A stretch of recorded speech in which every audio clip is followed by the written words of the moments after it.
All right, let's dive right in, everybody. We've got Tyler here, who's fresh off of Ironman Ottawa. This is the Boys in Motion podcast, the podcast where we swim, bike, and suffer on purpose. I'm Brian, here with Tyler. Andrew is off the mic today. He's portaging in the backcountry, so he won't be joining us, but the two of us are doing a full race recap of Ironman Ottawa, diving into Tyler's race and talking community. Oh yeah, just finished that race and I could finally say I survived, but barely. Today's episode is all about breaking down what really went down on race day, from the 4 a.m. wake up to the final steps across that red carpet.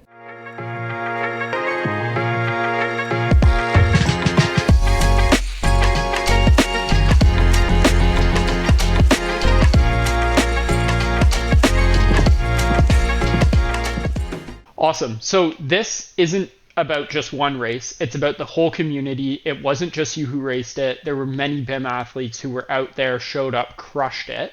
If you're listening to this and you're interested in doing your first Ironman, this is a must listen to. We also did in the past do another episode about triathlons and Ironmans overall. So that's something to definitely listen to after this. But this is all about race day. I'm really, really excited. I've seen the results and I'm excited to debrief. You and I haven't actually chatted about your race since you hit the finish line. So this is kind of fresh for me. I've been trying to keep off the airways with you, not send you too many texts, not dive too deep into the data, because we'll do that all live today. Oh yeah, I can't wait to talk about it. Basically, is half of the fun is doing it, the other half is just talking about it for the rest of the year, right? So I'm excited to dive right in. Like you said, about 24 hours actually since I crossed that finish line as we're recording today. So let's get to it. Awesome. So let's start with the Ironman Ottawa experience. Maybe you can talk about we'll talk about your actual race data in a few minutes, but let's talk about race overview, the logistics, how were the conditions, and all of that. So swim, bike, run, what was the layout like in our nation's capital? Yeah, so it was a pretty good course layout. The days leading up to it, it's the usual, let's call it sanctioned practice swim. On the Friday, everybody got a feel for the water. It was a good morning for it. It was suspected to have pretty similar conditions on race morning, so it was good to get in there and do a practice lap with everyone also. But so the swim was good. The layout of the transition and the morning of was amazing. Right in the nation's capital. I've practiced swimming there for a few years, so it was really felt at home. It was kind of surreal to see all those people lined up, beside you, and with years of being there, just with a little group of people, let's say. And pretty straightforward, one lap swim course, kind of against the current on the way out, and you kind of coming back with the current on the way in. Overview for the bike was kind of a 2.75 lap course of basically the major parkways in Ottawa. It was really good for, let's call it, traffic control and logistics for the rest of the city, as those parkways are always closed already on the weekends.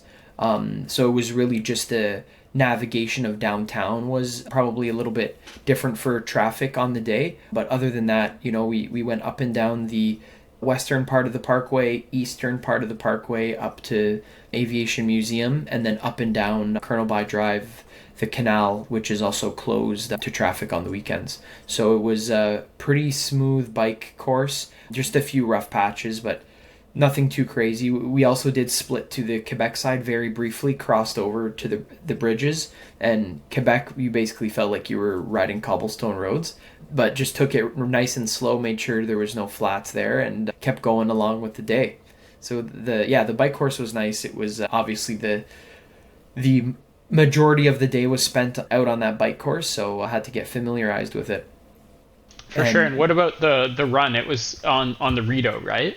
Yeah, exactly. And the run course, I wasn't sure how I'd feel about it, as it was, again, an out and back twice along, again, the Rideau Canal, but on the opposite side, so Queen Elizabeth Drive, I think they call that, and then a little section out on the experimental farm and back. So that was also really fun. It was more scenic than I was expecting, because I've been training and running that path for many years now, but it was still with, all the race environments, the aid stations, the out and back. I like to look at people coming back and forth, even speedy people or slower people. It's nice to see everybody out there having some fun on the day. And again, so many BIM community members, it was basically just like a party, just family reunion. We were just going back and forth, sharing high fives, sharing hugs. So it was a great vibe altogether. And a little loop up and down Parliament Hill where we'll dive into maybe those hills in a little bit. But other than that, it was just like a turnaround at halfway, and you just go back out and endure one more lap of pain and come back in. So it was great. Geez, yeah, and I saw a lot of people struggling with that run leg, so I can imagine those hills slapped and took the juice right out of your legs. It really sounds like the parkways were like they're closed on the weekend, and then the run was basically the first half of the Ottawa Marathon, nearly. Exactly. Yeah, that was exactly it. The only thing is we didn't do the year that you came to Ottawa to do the marathon, we did the square in the experimental farm. Yes, yeah. For this, it was just like a long out and back to like Island Park, but it's the same idea. I didn't realize experimental farm was so hilly, to be honest. Yeah, there's definitely some hills through there, and especially rising up to the experimental farm from the canal. Exactly, that was heinous. Yeah, that's a juicer. So how were the race day logistics? Maybe walk us through like what time you got up, and then sort of like that on-course nutrition and how you handled that. Yeah, so race day logistics, I guess for the inaugural race in Ottawa, I would say for my experience and from many that I talked to, it went very well. Everything was pretty smooth. So I guess starting from the morning, woke up at just before 3 a.m.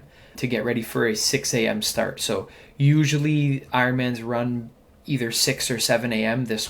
My last one was 7 a.m. This one was 6. So quite an early start.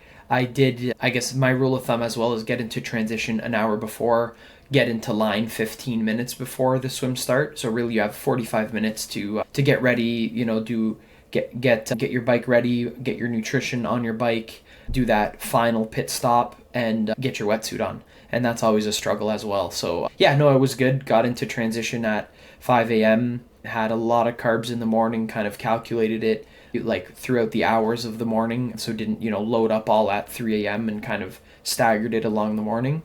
I had a big play. You have to have a headlamp. It's pitch dark in the morning. So that's I think smart. I helped a lot of people out with that tip around me. Like I had a headlamp, so it would you kind just of the human illuminate, torch out there. Exactly, it would illuminate kind of the area with the surrounding bikes. So that's a big heads up play. Is after the second one, I realized a headlamp is needed. Yeah, so yeah, sure. no, that was good. The morning was good. Nerves are high, just like a marathon. Everybody's in the thick of it. You're in the corral. You start getting in there, and you look like I did post some pictures on Strava. You look, there's just like a bunch of minions going out to war into the water. So it was just like a pretty special moment to start. Does everybody have those green caps on? So male have green and women have pink. Yeah. Okay, so that is like you don't just have like your own race cap. It's something that Ironman actually mandates. Yeah, and then some are gold. Just depends how many Ironmans you've done, or if I think you've paid for the foundation fee or something like that. But there's a few gold ones out there. And, so I saw on somebody's Strava post. Let's transition to weather. I saw on somebody's Strava post that it was a little bit wavier than expected. Was that actually the case? Yeah, so the morning of like looking out into the water, it didn't seem too bad. But when you got out there after the first couple buoys, after you're protected by that rock kind of pier, it did get pretty wavy, and it was a lot wavier than expected. And I think with the chop of the people as well, it kind of made for washing machine effect. So not really any big waves or white caps, but it was very choppy. Fair. Okay, let's quit the chit chat about the experience, because we're basically just delaying the inevitable of where we talk about your race. So before you shared your goals for the event, and I'd like to just root ourselves in that. So your PR going into this event was 11:58, and that was at Maryland. That was your first sub 12 on the Ironman, and you had set your A goal as an 11:30, your B goal as sub 11:45, and C was to finish. Now, obviously, you accomplished C. You also accomplished B, but A was a little bit out of reach. So, what was the finishing time of Ironman Ottawa for you? Yeah, so official chip time, I have to double check now again. Okay, I've got it here. 11:42 is at 28. I just don't know the 11:42:24. Okay, yeah, 11:42:24. Yeah. So I guess as a general overview, I'm very happy with that time. I don't think really anything, let's say, went terribly wrong. I was telling people, obviously, this is the environment we're in. I'm always trying to do better, but yeah, can't complain about that race time, and was really happy and comfortable for majority of that race, let's say. Yeah, I'm sure it got very uncomfortable, but you executed well. So the breakdown of your race, and I'll go again for the goals that you had, and then we can compare that to the real results.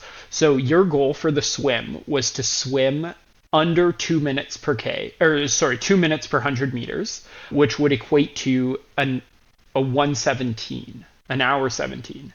So your swim time was basically spot on. You swam, I think, at a 1:59 per 100, and that resulted in a 1:16:28.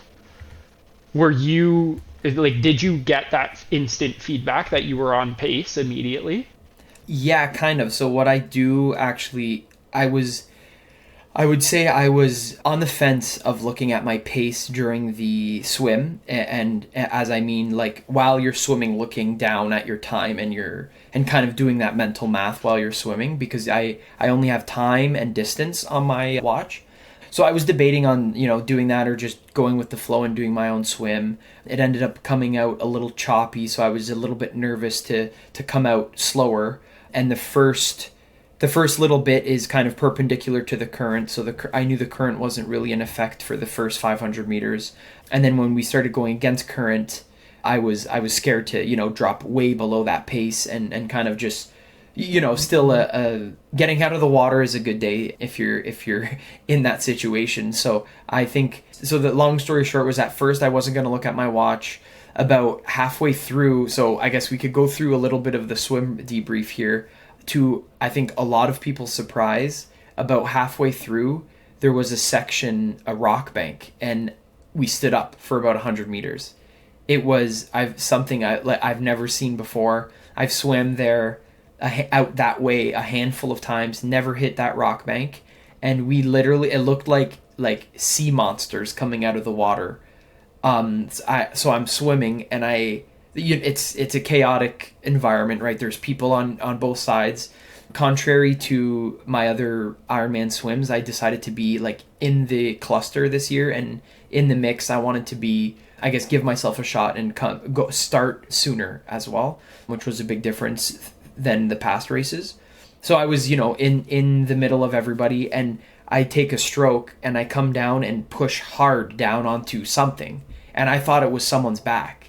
So I said, "Oh my God!" Like, right. I'm totally You're on drowning top of somebody. Yeah, yeah, you're literally drowning a man. And then I look down, and I my second swing, and I still feel that like hardness, and then I look up, and in front of me there's people like standing, like full length figures standing. I'm like, what the heck is going on? And then wow. I like dip my feet down, and I could feel the ground, so I also stood up. And yeah, we just got like I guess the buoys were a little bit misaligned, or maybe the wind took them, and we were stuck like in a little rock bank. And it was about, I would say about 100 meters was that little rock bank. Some people swimming, some people standing and just walking through. I kind of decided to crawl through. I didn't want to put too much impact on my feet in case I cut myself on a rock or a clam. Yeah, that's the thing. And it's there's current in that water, right? And you Yeah, always hear of people like you're standing and then one moment there's a gap in the rock and you basically lose that leg. exactly. So, So I yeah, was that's a scared for smart that. way to do. Yeah, yeah, yeah. I was scared for that, so I was like, I actually turned backwards and started like kind of trucking backwards on my hands and knees, like behind me. And I was looking at people around me, and I was kind of still moving with the flow of the swim. So that was very unexpected and unique, I think, to that race, and maybe something the organizers will look at for next year. But I think it was a good opportunity to take a deep breath, kind of get the Yeah, it's a jitters good out. mental reset, right? It's a Yeah, a good really good mental mental reset, reset. and it was a literally exactly at the halfway point. So like Yeah. I literally like you're never there in a swim talking to people, and I was beside like talking to the guys beside me. It was kind of funny moment, and we're like, okay, and then it started getting deeper again, and we're like, okay, boys, have a good swim, and we just like kept going. So it was kind of cool. And then Cool. the way back, so back to my, let's call it, original story, looking down at my watch, I seen I was going too slow. I was a 207 pace actually, so I was kind of getting a little stressed out, but I knew I was going against current. So coming back, I made a decision to follow people's feet, and then unlike other, let's call it the bike leg of the race where you're not allowed to draft, swimming you're allowed to draft, and it's actually pretty beneficial to stay on someone's feet. They just cut that current and cut the waves in front of you. So I decided to stay on a very very fast feet, and was kind of pushing for the last 1500 and then into 1,000 meters. Under 1,000 meters to go, I actually picked a faster set of feet and just held on for dear life, and it felt great. So I was pretty comfortable with that. Yeah, that's a super successful swim. And yeah, interesting as well. I wonder if like other listeners who did the race would have met that same thing. Did you talk to anybody after the race who noticed that? You don't need to mention names, but Yeah, did no, I other did talk people to a few, and they find were that? like, I've never seen that before. Like that's crazy. But it was, like I said, But there's they hit it always, too. yeah, everybody hit it, yeah. Yeah. And I would think if you were a bit off course, a bit too wide, you probably would have missed it. But if you were following the buoy lines, you were right on the money. So it was very unique. And Awesome. just to put a spin to it, every race has a unique feature. And I guess last year was the knee deep water on the run leg, and this year it was the knee deep water in the swim. So That's can't get funny. away with Yeah, that. I mean, I think this is far better than running in the water, is swimming on land. Cool. Yeah. Okay, so you get out of the water, super successful, right on pace. Your transition also very, very good. You're targeting 6 minutes, but you were 7:34. Now, this also, of course, includes running back and forth, right? Yeah, So, what's the exactly. story And there? I think I would have got the sub six, and I was laughing at myself, thinking of you and Andrew, that I was going to get roasted for that over 6 minute transition, but I made a crucial mistake just with the mind bonk, let's call it, of the T1 chaos. Everything was running smoothly. I got my wetsuit off really quick. Saw some family members. Juicy was in the crowd, watched the whole swim, and saw me Yeah, get we out. got some video of you emerging from the water. Everybody always looks so discombobulated Oh yeah, I coming have out. some crazy pictures. My face looks nuts. Yeah, I look like a zombie. But no, that went well. I grabbed my bag. I'm putting my stuff on without an issue, and then I put my bibs on. So I did a full change. Long story short, full change. Put my bibs on. Put my jersey on. I'm all excited. It's the new Ironman Ottawa jersey. Put it on. Zip it up. I look down. My bibs are still like unstrapped. So like I put my jersey on before the buckles of the Yeah, straps. that's 20 seconds there, right? Rookie mistake. And another thing maybe that people don't know if they've never been in transition, you're kind of still soaking wet. Mixture between sweat, obviously water from the swim. I did bring a towel and tried to towel off as much as possible, but really just focused mostly on my feet and legs to just put dry socks on and keep my feet. Of course. So Yeah. my upper body was still wet. I'm trying to get this stuck jersey on me off, get the straps on, put the jersey back on. So I lost a good 30 seconds there, I would say. And I actually saw Mike Osborne. Big shout out to Mike. I started to swim with him. He came out of the water slightly after me, and I saw him in the transition. And while I was putting sunscreen on, I was chatting him up. You always need time for a little quick chat. So I think that also like calmed my nerves a little bit and, got my mindset ready for the bike. That's awesome. Well, let's hop on the leg that I enjoy the most. A little bit of time trial, and this is somewhere that you just started blasting. One of the only things that I heard prior to this episode was that you came off hot, and your first like 50K was quite speedy and speedier than your second half. So let's dive right in. The bike goal that you had was 31K an hour, which would be sub 550. That's 5 hours and 50 minutes on the bike. You spent 5 hours, 44 minutes, and 18 seconds on the bike. So you were almost 6 minutes faster on the bike. So at this point, you're actually ahead of pace coming off the bike. So let's hear about how that went. What were some of the stories to tell about that bike? Yes. So actually, believe it or not, the bike went super quick throughout, like in the grand scheme of things. It is the longest leg. It is the one I enjoy the most, but it did go by very quickly. I started off, I made sure to try to cool my jets. As you could see in the splits, my first 50K was pretty quick. Even going into the first 100, I was in the just under 33 kilometers an hour range. I thought I would pay for it later on, and maybe I did, but I was feeling really comfortable. My wattage was slightly higher than I wanted it to be. But again, I was feeling okay. I was feeling it out, taking good enough carbs, and actually I was probably about 100 grams short of carbs on my ride that I wanted to do. Just now, was that, sorry, this is important, was Yeah. that a function of not having enough fuel on you or available to you, or GI where you just felt like you couldn't consume more? So yeah, that's a really good question, and I knew this was going to come up by the investigator on the bike leg for sure. Because so now let's bring it back a little bit. My goal was to do just a touch over 100 grams an hour, 100 grams of carbs an hour, depending on the weather of the day. The sodium intake was going to fluctuate. I had bottles preset, the answer is I had everything with me. I had enough carbs. I had just under 600 grams of carbs, so that would have brought me to just over 100 an hour. But I didn't realize, and I don't think I had this in the previous races.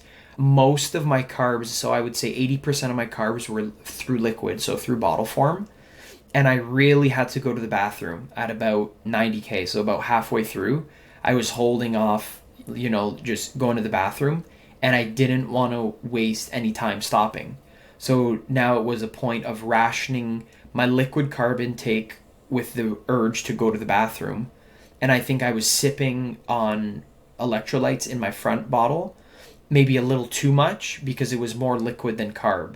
So I was trying to balance that ratio, and maybe looking back, maybe I should have had a gel option for about 100 grams worth of gel option. Yeah, that's a good learning, and I think the other thing to explore, if I may provide some guidance, is proper food. This is something that I'm seeing more and more in the Tour de France, is like the teams are making rice cakes so that it feels like they're actually eating food as well, which is really important on a day like that. Because if you're just taking in liquid carbs, it can, one, cause you to need the washroom, and if you're just taking gels in that, GI issues can rise a little bit more than if you have a mix of solid foods like rice cakes, and they're pretty easy to make at home. So something to explore maybe in the next block. Yeah, that's definitely a great point, and I think I'll start exploring with actually the Morton solids. So it's basically just a glorified Rice Krispie. Yeah, they're just expensive rice. Yeah. Yeah, exactly. But they were giving them out for free on the race course, so Baby, let's go. I did grab a few, but I didn't. I never tried them, so I didn't want to risk trying one and having bigger issues. I did have gummy worms with me, so that was kind of solid. That's and a nice treat, yeah. Croissants. So actually, okay, that's good. Yeah, actually, now that you mention that, I had 3 croissants with me, about 75 grams worth of carbs, solid food. But my stomach, so I was getting a little hungry around noon. So I was telling myself, oh, like maybe, that's my cue to start eating solid food. And I was gonna pass, that maybe that a little bit of the distress. But it took me a very long time to eat one little croissant. So I think the solid food, looking back at it, was a good idea. But I do think maybe practicing eating more solid food on long bike rides would help me For get sure. that down quicker. Yeah, it's all skill, right? It's all skill, it's all training when it comes to Yeah. nutrition. Like even today on my ride, I was pushing hard, kind of road bike aero tuck, trying to open up a little gummy thing, dropped half of it. But I was Yeah. I was trying to do a segment, so I didn't stop for it, but boom, there goes, 25 grams of carbs, just like Yeah. that, donated Exactly. to the road gods. So, That's yeah, it. nutrition sounds like a place like fueling nutrition sounds like a place where there's more practice to come that can optimize it. The one question that I had was about the washroom because it is such a long day. Did you end up stopping on the bike, or even better, did you end up just going on the bike? So I was thinking about it, and I've never done it. And I did have a split second where I kind of tried, but it wasn't working at all. So that's when I went to like the ration mode. Hey, sacrifice a bit of liquid carb to hold it in a little longer and wait for transition. So I actually managed to wait another almost 3 hours and go just after T2, so we could dive into that on the run portion. But let's say I don't know if I've held it in for that long ever. So Yeah, that's crazy. it was So quite. another thing that I would say is like it might not be the worst thing to just like you unclip 1 foot and just go to the side of the road and let it rip, and 30 Illegal. seconds later you're back up and blasting. It's Like if illegal. you're really disciplined, but you need to practice the like lean with 1 foot still in and all of that. So And that's the then like U.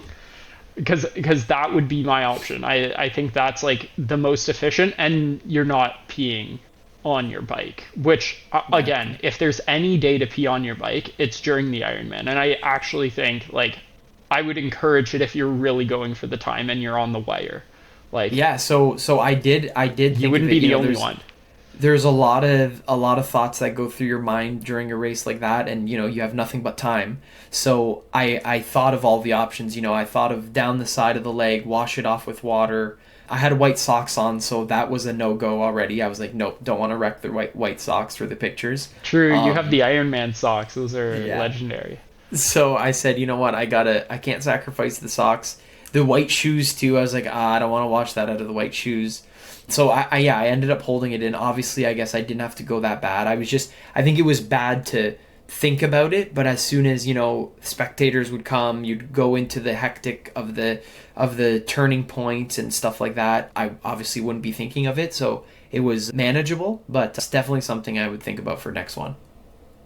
Cool. Okay. So before we move on to that set T2, mental state in the last 5K of the bike ride. What was going through your head? Last 5K actually was very positive. I'll bring it back to last 30. I was kind of in a dark spot. So the last, let's call it hour, I was like, what am I doing?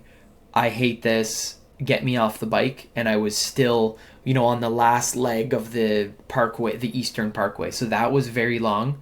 I knew I had a tailwind going out, so I took advantage of it, still being kind of bummed and in that dark zone, trying to get still some of that speed out, but then coming back was very rough. You could probably see probably my last few laps. Yeah, I was in the 28-kilometer range, just trying to survive that final 15K, let's call it.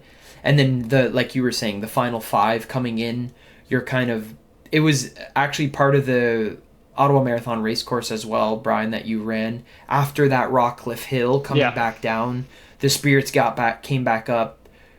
Doing Sussex, the rollers on Sussex on a bike is a lot easier than running, so that was also not really an issue. I knew it was, the end was near. The spectators were starting to fill up again, so the last 5K was pretty good, but I think the last hour I was kind of in a little bit of a lull, let's call it. Which is also fair considering the temperature, right? You started out on the bike, it was like low 20s, and by the time you were coming off the bike, it was at least 30 degrees and felt like hotter, right? Yeah. So the heat probably gets to you as well. Now, I saw a dip in your heart rate at sort of a kilometer. What is this? Let me just find the exact time. Kilometer like 148 or so. Did you stop at all on the bike at that 30K mark, or was this maybe like, yeah, I'm just wondering what's going on because it sounds like what happened is right at that 150K mark, your heart rate dropped a bunch, and then it was really hard to kind of keep the power on the pedals and keep moving. Yeah, I'm trying to think, and I'm looking at the speed. I was back and forth on some speed, so it might have been also I'm trying to think, 150. Yeah, it was maybe a lot of It's coasting. Yeah, right around the U.S. embassy, like when you're coming down Yeah, towards so I think it was Sussex. a coasting moment, and yeah, I was kind of like, okay, we're on that last stretch out. Still, like it still feels long, right? Another, it Yeah, was that's mentally taxing. I think Yeah. I calculated it. It was, I think, 16 miles when Yep. I was doing some course recon. So I knew, in my head, I had under an hour. I told myself, just try to go 30 kilometers an hour for this last stretch. You play those mental games, Yeah, yeah, and it yeah. was just that much more pronounced, I guess, at that point. So Totally. yeah, it Oh, was interesting. okay, let's stay on track. We're doing good with time, but We're I want to make trying. sure we hammer through everything that we have I planned to know, talk I about. know. So, T2, again, sub 6 was the goal. I think this one was more successful. You were basically right on. Yeah, 6:12 is what I have, yeah. but again, that's always dependent on how much you need to run from in to out. Dismount from the bike. Start there. How was it? I've seen and watched some triathletes stumble off the bike quite poorly. Yeah. What was your dismount like and, So getting on your feet? yeah, big shout out to Julie. She actually recorded the T2. I didn't expect her to be at T2, so I was very surprised to see her there, which was a really good mood booster as well. But T2, the logisticness, let's call it, of T2 was kind of a little chaotic to that dismount line because it was actually I want to guess, maybe we could find the gradient of it, but it was a good 7-8% uphill going into T2. So you're going pretty slow. T2, I just get off, like I unclip the one side before the dismount line, and actually you give your bike to a volunteer. So I got off the bike, gave it to a volunteer, and kind of ran in the tent. Which was kind of funny. I was more interested in stopping my Garmin, my bike computer, and I was like, "Don't take my bike. I wanted to stop the bike computer and then go." So yeah, T2 went. The dismount went pretty good. A little bit chaotic there, but as expected. Cool. And so then you went to the washroom and you did a After full change? T2, Oh, after T2. after Okay. T2. So there was, again, I guess, chaos in the change tent. No drama in the change tent though. Just did a full change. Had a bit of water. They sprayed you with sunscreen, which was really nice. It was kind of like a sunscreen bath. You Oh, just like that's walk cool. through. Yeah. Yeah, so I was fully changed, no big deal there. Go through, and I actually didn't see through T2. I didn't even remember to go to the bathroom, so I didn't even see porta potties. I just ran right through. Then run started, and I went up Parliament Hill, came back down, realized I was going a little bit too fast with all the nerves and everything like that, and actually within, I think, the first mile, I went to the bathroom. I peed once. Yeah, okay. And that first kilometer was a little bit tough with some elevation, but then you Yeah. definitely like fly down because you basically went around the back of Parliament, right? Exactly. So And that's like then a you have a 15% grade down. steep, rude climb coming back up to the like water level of the Rideau Canal. That's tough. I Exactly. didn't know you guys were doing that until I saw the race course. So That's rough. we did that at the beginning, and then the finale too, we did it the opposite way. So that was like They are people. rude.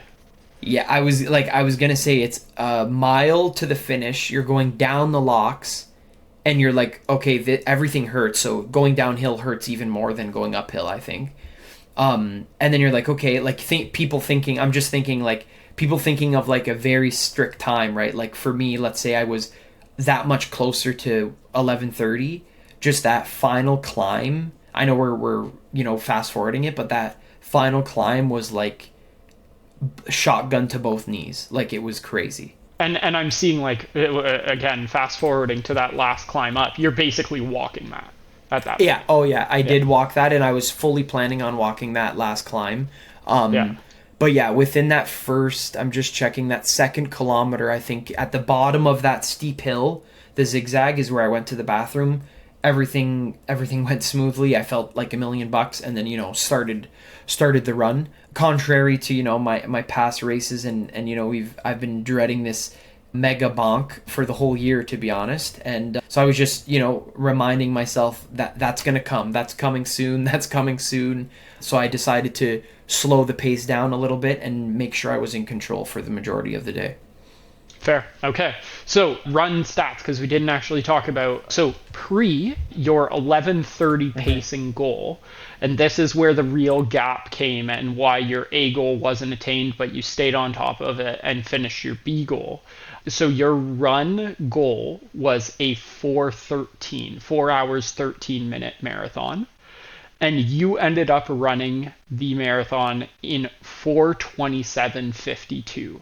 So that's essentially 15 minutes slower than your expected pace. And I think, based off just again my stat tracking, it seemed like everybody really struggled with that run relative to people's bike and stuff like that.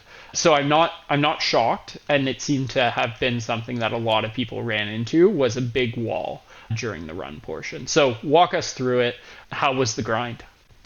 Yeah, exactly. I guess you summarized it pretty good. You could see that people were struggling on that run. And I guess the beauty with the out and backs is you see the faster people coming back, and then when you're coming back you see slower people going out. So, it's all with perspective. I don't know. I just thought that was very good, I guess, stimulus for the mind instead of thinking about, a million other things. Looking at people and just the vibes on the race course are nothing. You can't compare it to anything for an Ironman race course. It's nothing even close to a standalone marathon. It's just you're at war with a lot of other people all doing the same goal, trying to finish that marathon. So very happy with the results. Like we were saying, just diving a little bit deeper into the stats, I think I was on average. So I was looking at my pace that I was running on my watch, and then I would every, I think, 30 minutes I would click to the average pace and try to keep it under that 6 minutes per kilometer. So I didn't want to go too far under the 6 minutes, but I wanted to stay very close. And so I started off, I think the first 5 to 10K, I'm just trying to see here if I could check it. I was just under an hour, or yeah, just under an hour for my first 10K. So that was, right on pace at around 5:56 per kilometer. And then the first 20 as well, I was sub 2. So I was very happy with that sub 2 20K. I was thinking the sub 2 half would have been just a little bit too much of a stretch, and I was going to pay for it. Yeah, for sure, right? Half. If 4:13 was the dream goal, going out sub 2 for the first half is very aggressive.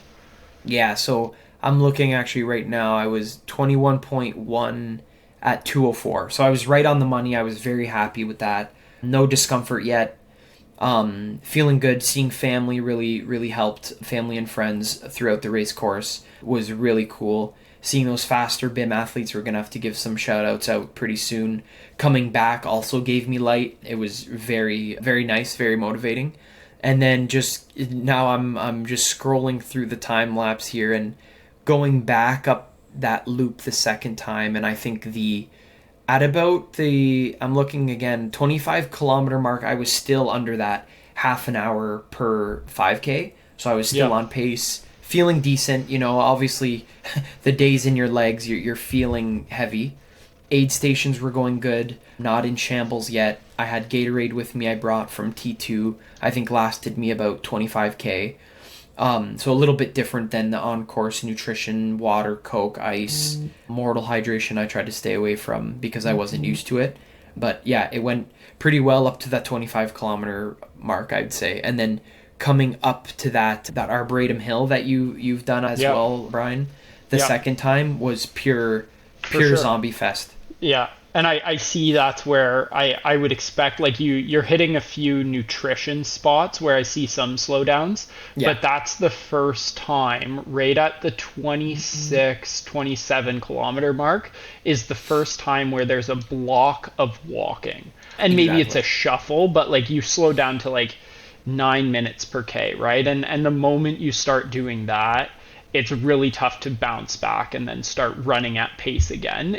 I mean, sometimes it's inevitable that you're going to start walking, but for sure, like that spells the end of continuous fast running because it's tough to pick up after that. It happens in workouts even. You take a few steps off and it's tough to get back there. 100%. Like, it feels so good to stop, and you just your legs want to stop, but your mind doesn't. I think is the best way to explain it for me. My legs were screaming. My mind didn't want to stop, but my legs did, and it felt so good to stop. Or stop running. So yeah, that's definitely the first sign of when I started. I knew I was going to slow down. It was inevitable. I just didn't know when. But yeah, it was the first bout of walking was there. I did actually walk through every aid station, so I made sure to come through the aid station a little bit quick. I knew I'd lose maybe 10 seconds on the aid station and come out a little quick. So I was doing that all day, felt pretty good with that. But then even now the final 15K, let's call it, the aid stations were also getting slower. So I would, stop and drink water instead of keep walking. Like just every little thing, even your mind is, you do little mind slips at every aid station, a lot of walking breaks. And then I would start to get in a roll, like coming back down the hill from maybe kilometer 35 to 40. I knew I had, 5K left. I told myself the last two don't count. The last two were that I knew it was a big downhill, a big uphill, and then the crowd would bring me home. Yeah, so for sure. I knew I had 5K to go. I told myself, you could do a 45-minute 5K any day of the week. You just need to hit a 45-minute 5K to end your day. So that's kind of what I kind of mentally wrapped my head around. I knew my next mindset goal, let's call it, was run 800 meters, walk 100 meters, then see how you feel for the last 100 meters of that K. So I'd split the Right. last 5K into 5 blocks. So that's kind Cool. of how I got through it. Ran, a slow 6 minute, maybe 6:10, 6:15, 800 meters, walked that 100 meters, and then sometimes I'd pick back up to running for the final 100, and sometimes actually I'd reach an aid station, so I'd walk through that aid station. So I think it was decent. Yeah, and it sounds like war. And again, I just want to press on that temperature button one more time. Like we're talking, over 30 degrees for the entire run. And that's like raw temp, not feels like. So I'm sure with humidity, it was even hotter than that. So you're running in kind of the worst conditions from a heat perspective. And yeah, I think overall, like despite the slowdowns at the end, it's still a very, very successful finish. Are you content with that marathon? Yeah, I'm happy with it. I think I don't think if I slowed down more at the beginning that it would have had a different outcome, to be honest. I'm really happy with my pacing through the first, let's call it 3/4 of it. The last quarter, maybe a little bit more fitness, of course, you could always be more fit. A little bit more fitness would have held me off, let's say, who knows, maybe to the 30, 34 kilometer mark. But I'm really happy with that marathon, and I think just, it's like everything. More time on the feet, more time in the sufferfest, and you'll get out of it what you put in.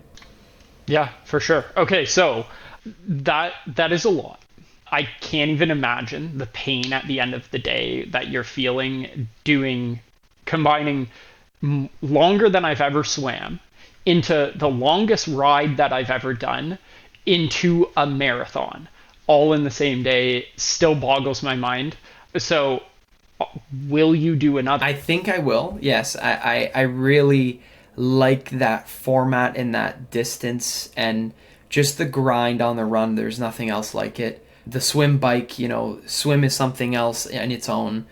The bike, like you've said, we've done it. The BIM crew have done it. But just putting that marathon at the end just adds something so special and so crazy to it. I don't think I will be done with this distance, but I will be taking a break. I think just, career-wise, family-wise, just going to take some time and enjoy myself a little bit more on those ends. Still be training and having a lot of fun doing the things we like to do here, of course. But yeah, I think I will be taking a break from the full Ironman, maybe go to some speedy halves, some speedy Olympics, have some Yeah, fun. some It's speedy all about relays. some speedy relays, and you know, I did get a PB on the swim, so you know, I'm on the up and ups in the water, so you never know what's going to happen there. Yeah, I was excited to see that. So, another question for you, and then we can talk about some of the other people that were there also competing. So, post race emotions, what was crossing that finish line like? It was amazing. Nothing beats the red carpet. That's what I was thinking about, to be honest, the last 10, 12 weeks, and the finishing area there as well. Just the final mile, going in front of Parliament, you were kind of alone in that section just to take it all in. It was crazy. You know, in the hometown too, it was pretty amazing. And I think this is the one as well, you know, doing 3, you kind of learn little bits at every one. The first one, I forget. Yeah, the first one I was just excited, rang the bell, was so happy, kind of ran through it, not really soaking it in. The second one as well, I was pretty sad about the run, and I didn't have a good run, so I was just more happy to just get through with it and done with the finish line. But then this one, I really made sure to stop, take it all in. You could we'll be posting some media about it, I'm sure, within this week. You could see I really slowed down. I made sure to take my time through the finishing shoot there and just enjoy every little bit of it. Yeah, that's awesome. Was your first crossing better than your third crossing, or was your third crossing the best one so far? I think third was the best, just because of the city, what it represents, being with so many people that I've trained years with. Yeah, third one, definitely the best. Yeah, dude, that's emotional. Like I'm feeling it inside Yeah, of just it's how hard. It's special hard to stay is. focused here. That yeah, it's Yeah, amazing. that's so cool. Well, congratulations. Huge result. I mean, just finishing the day is a huge result, but the fact that you went out and you totally bonked yourself is the most impressive thing that an Ironman can do.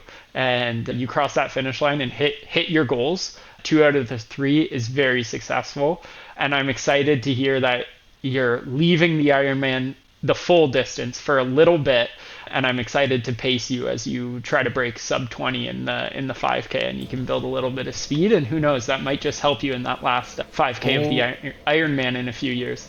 The final kick, that's what I got to work on, of course. So yeah, no, I'm excited to get a bit of speed in, and yeah, no, nothing but, I'll never forget it, nothing but good vibes, I think, on the day. And now I just got to convince you to do one. So, okay, we need to take a pause.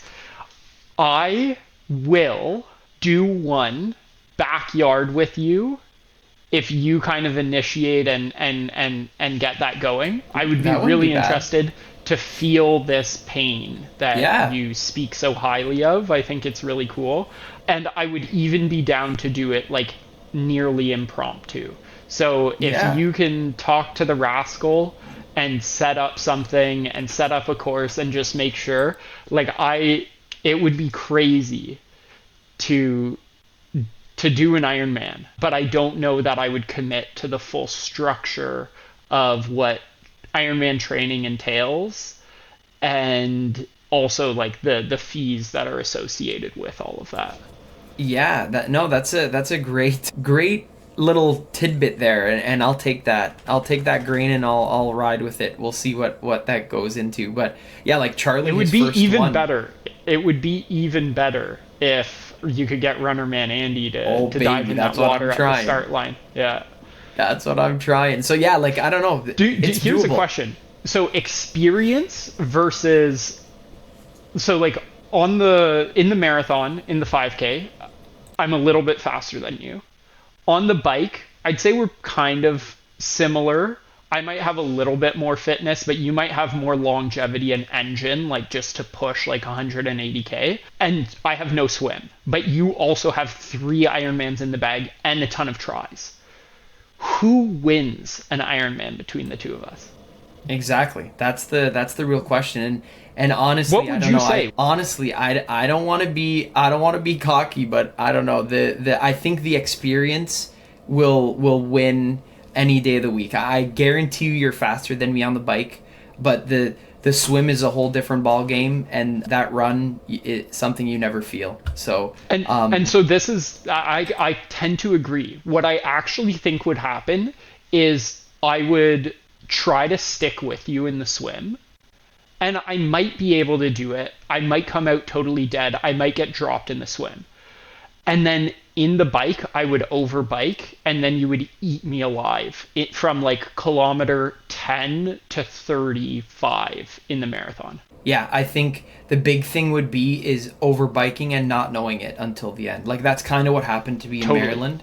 Yeah. And just being part of groups and stuff like that, I've learned a lot through some very seasoned triathletes, and they've said very cool, interesting things about the swim as well. Like people don't think about how much energy you use as a beginner swimmer, intermediate swimmer, advanced swimmer. Like it's all we don't have that many stats on swim data because just the devices I use, but like just lowering that heart rate for that extra hour and a half in the morning, lowering your core temperature a little bit more, being a bit more efficient than the next person will help you at 11th hour, right? So Totally. it all lines up, and yeah, it would be really cool to see. And that's what I mean. Like me doggy paddling the swim and coming out 15 minutes behind you, putting my heart out on the line on the bike just to try to catch you, I would implode. And I like that idea. Like that sounds fun to me. So it's freaky. we'll see what's in our future. Agreed. Yeah, it sounds Impromptu cool. would be nice. Impromptu. And you know what? Worst case Ontario, if I'm not trained either, I just take it nice and easy and hope to just beat you on the long game.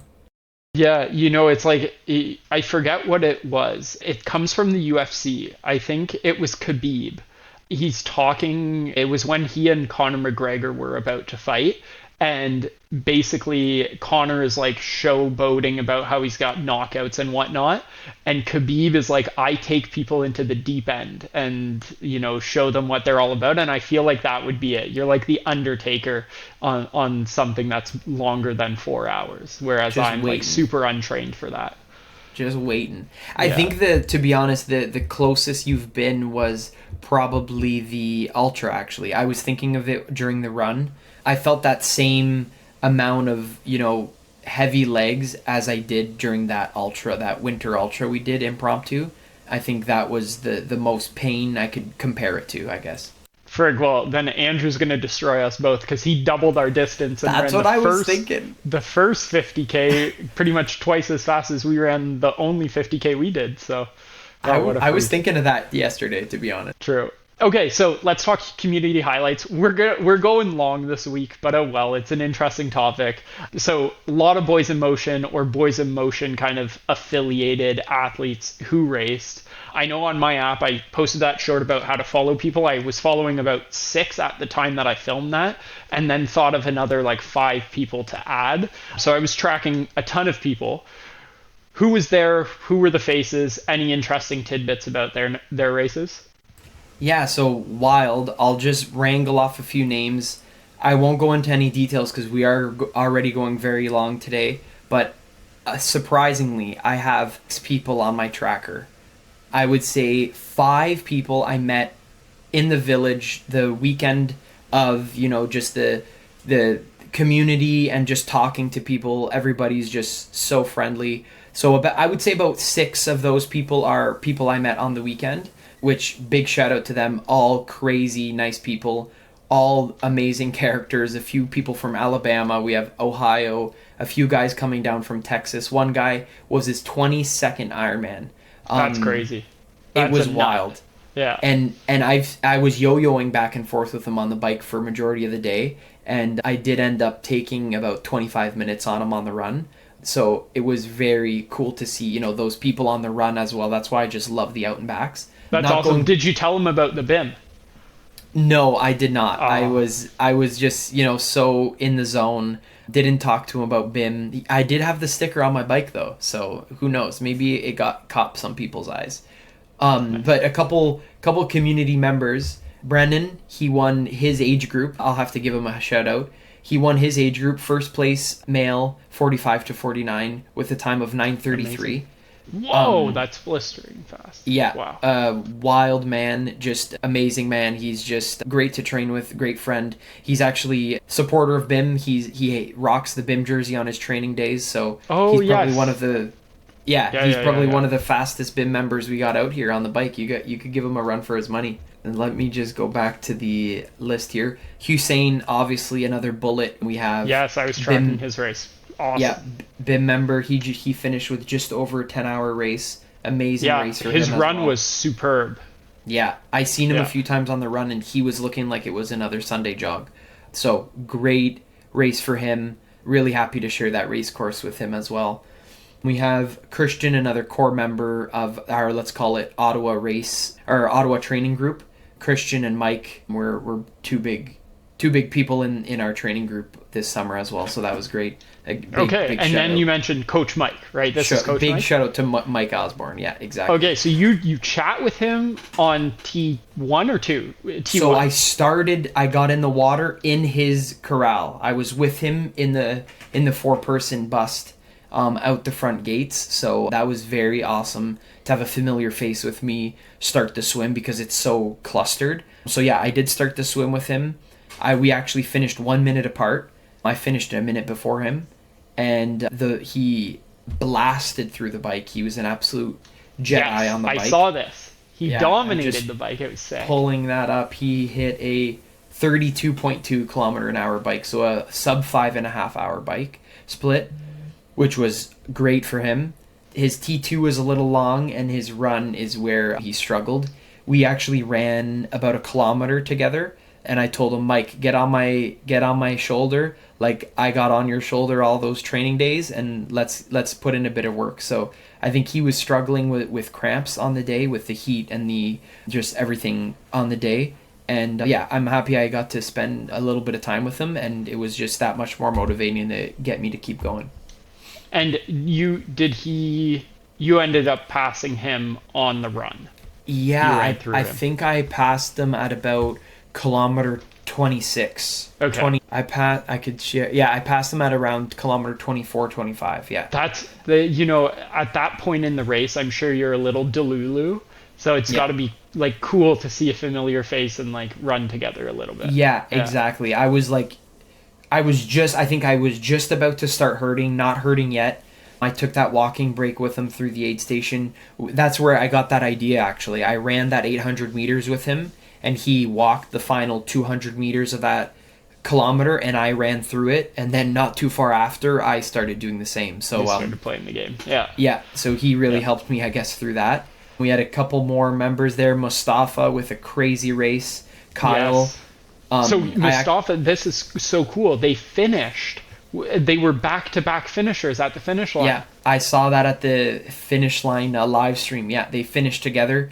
Big shout out to them. Did a lot of my training with Kyle and almost just as much with Mustafa. Both their first Ironman, so huge congrats to them. Wow, amazing.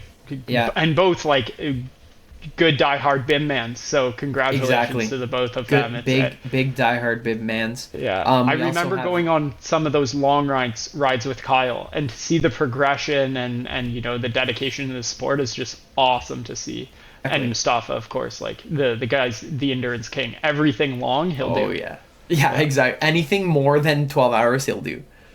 So yeah, no, great race for them. I haven't done a full debrief with them yet, but can't wait to talk to them about it and can finally call them Ironman.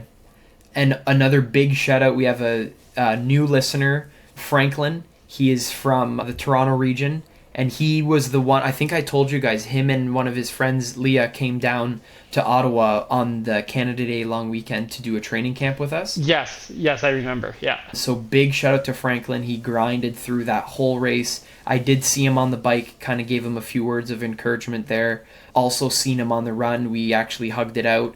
I told him he had this in the bag, and he finished with a 15 and a half. So really good for him. I'm really happy he finished that race in style too. It was good. Good That's for him. so that it to me it is mind-boggling. Like yes, finishing with like a time goal when you're like progressively getting faster is crazy, but like when you're out there for over 12 hours, over 14, 15 hours. And there's people that, they take a substantial amount of the day to finish this feat.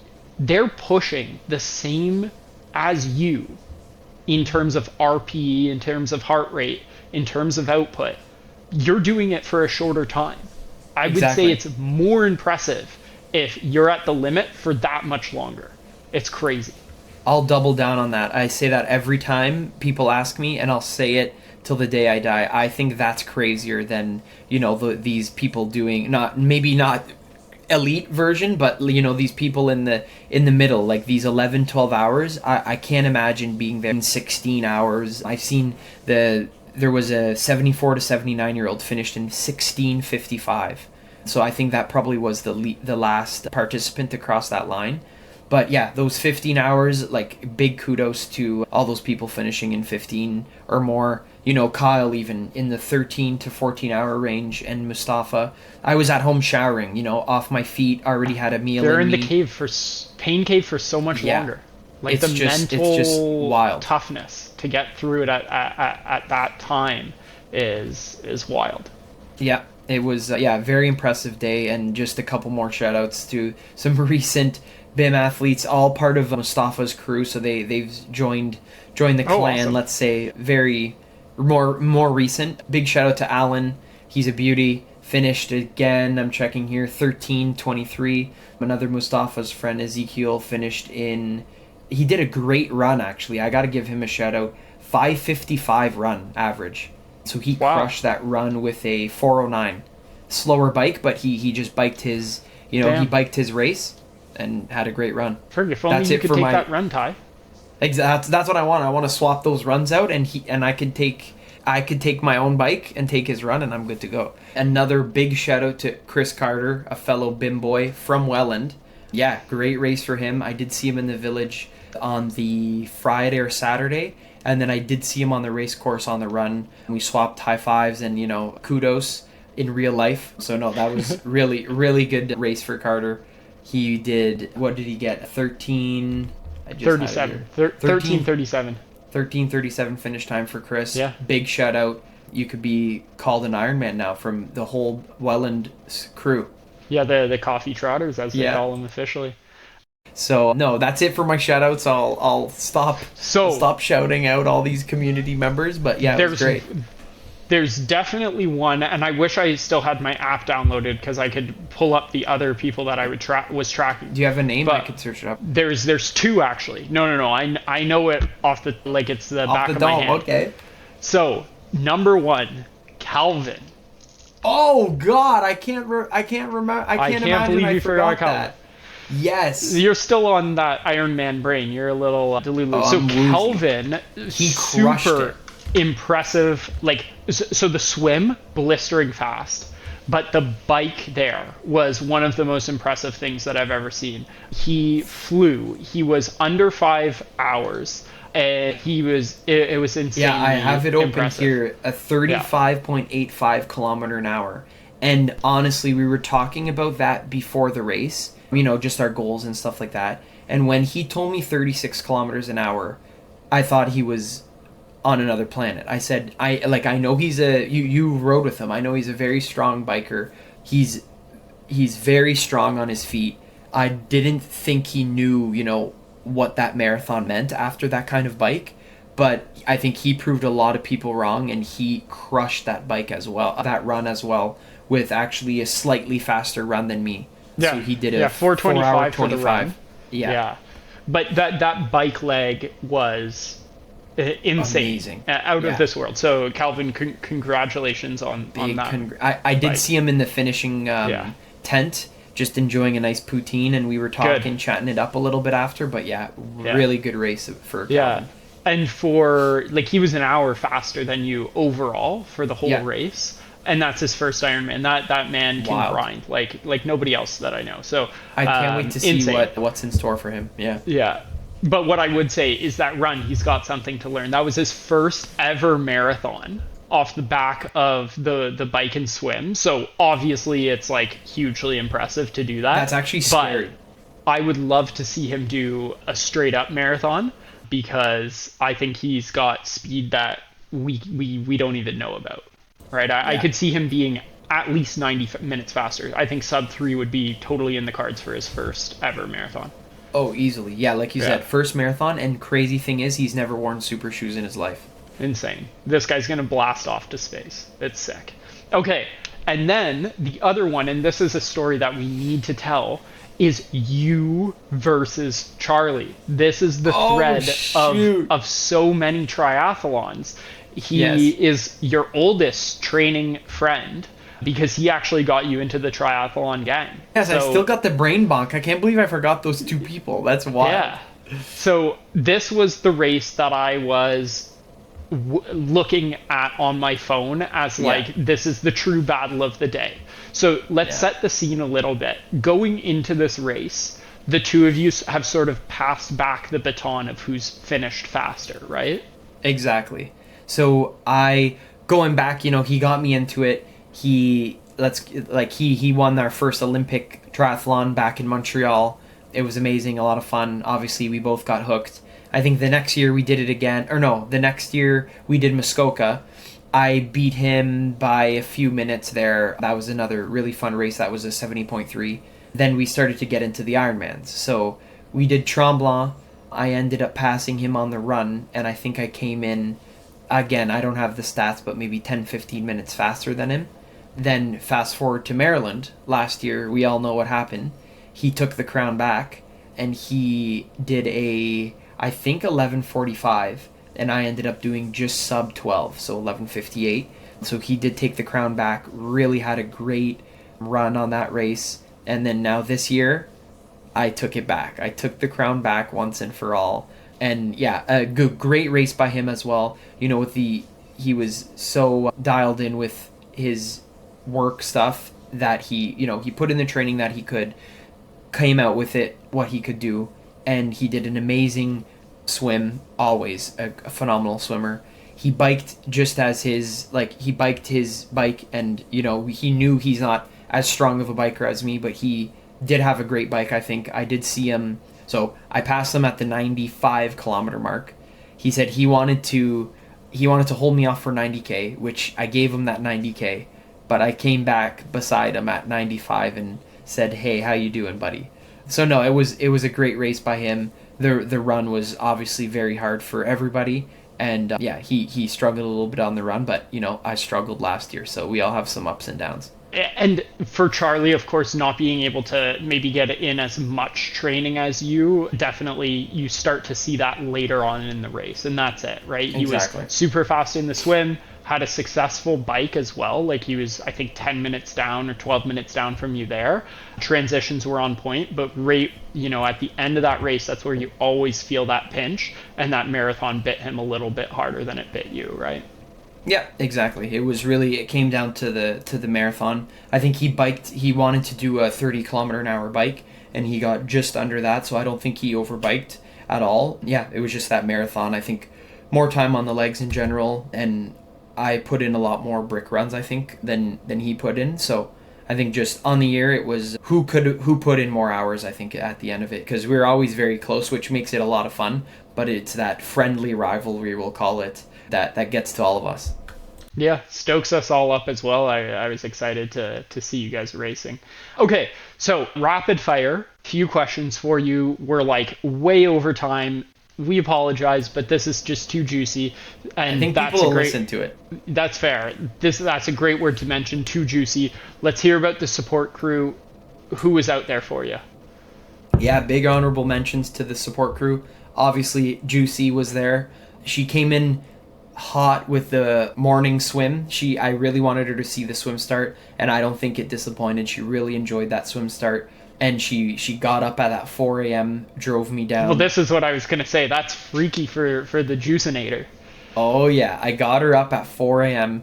We parked, and she helped me bring my bags down. And again, from 5 to 6, she literally is just standing there. She was with Kyle's wife as well, so which was good. She had a friend to be there with. But for that first hour, we're just in T1, pitch dark. They have no idea where we are, and then we just pop out of nowhere with our green little hats, walking into the sunrise. So I'm very happy that she saw us actually in that morning corral. I wasn't expecting her to, but I did get a few good videos of us walking down. I knew she was out there, I just couldn't see her. And then she caught me as I was coming out of the water, and she had some footage of me with the strippers, which is great. It was a good T1. She saw all the excitement, and again, I guess it was a very important day for everybody participating, and just as important for everybody spectating. So I also had my brother, my sister, and their partners support me on the day, and obviously all of Charlie's family were out there spectating and supporting as well. So I had a lot of support throughout the day, and even actually one of my mom's family friends, their cousin was out there, watched me at the swim start and came at the finish line. So that's a long day for all these people supporting, and yeah, nothing but thanks. They did bring us through some of those darkest times, to be honest, and that's one of the most important parts, is just seeing that support out there. Yeah, awesome. Okay. Okay, we're gonna keep going because I love it. I want to get a few like key takeaways and that sort of thing, just so that we Yeah. can kind of bookend this episode and move on to whatever's next to come. So, one thing you do differently next time. Ooh, interesting. One thing I do differently. I really want to tighten up on those transitions. I think they're still a little sloppy. I could save a couple minutes just as I'm trying to optimize the sport and the race times. I think the transitions could get a little tighter. 2 minutes, 2 minutes per transition. That I could spend all year trying to improve my swim by 4 minutes. You know what I mean? So I think that there's some optimization there, and maybe a little bit better on the nutrition on the bike. The run, I think I did very well on the nutrition, actually.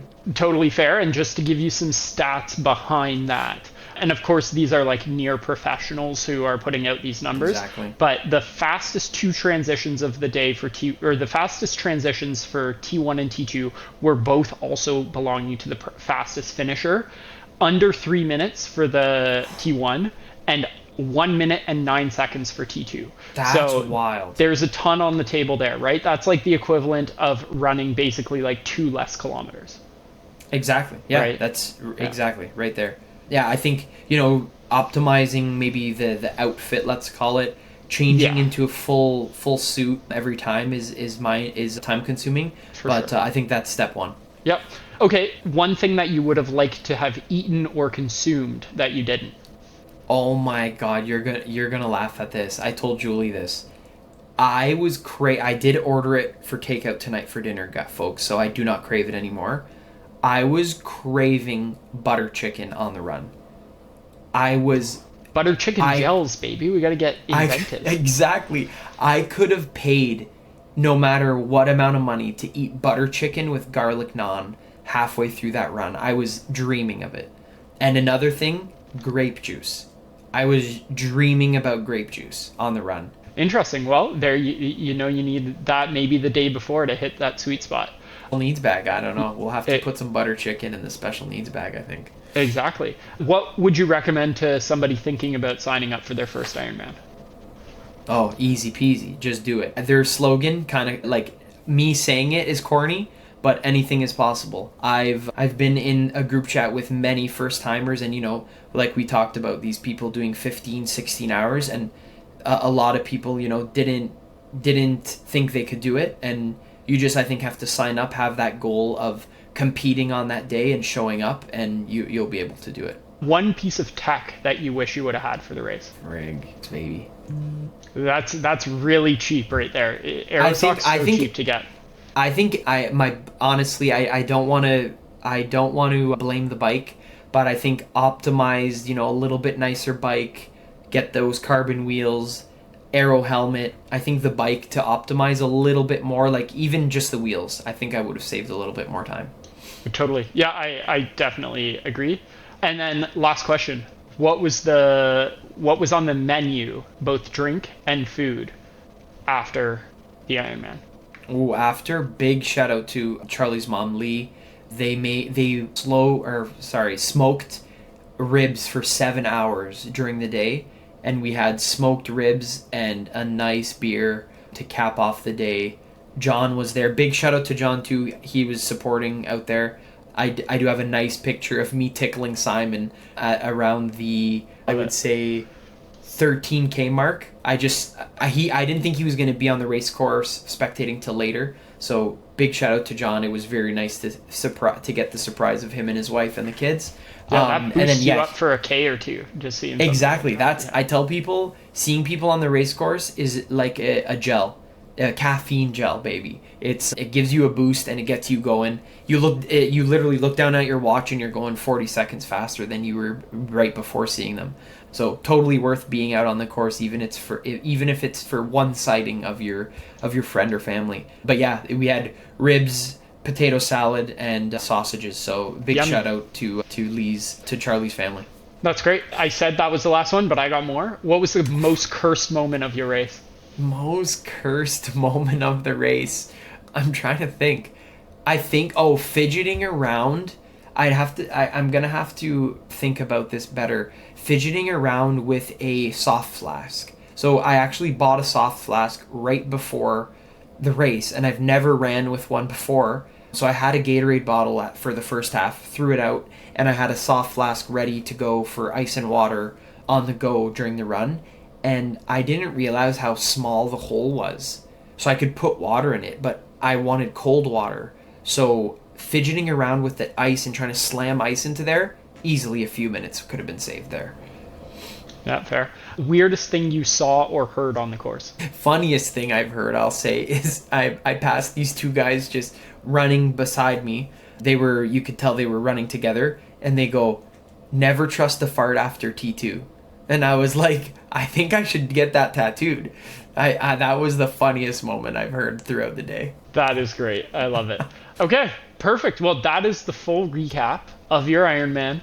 Ironman Ottawa is complete. Congratulations on finishing, and congratulations to any listeners who listened as well. And sorry, any listeners who listened. Honestly, this was basically a marathon episode, but also congratulations to any listeners who finished the race.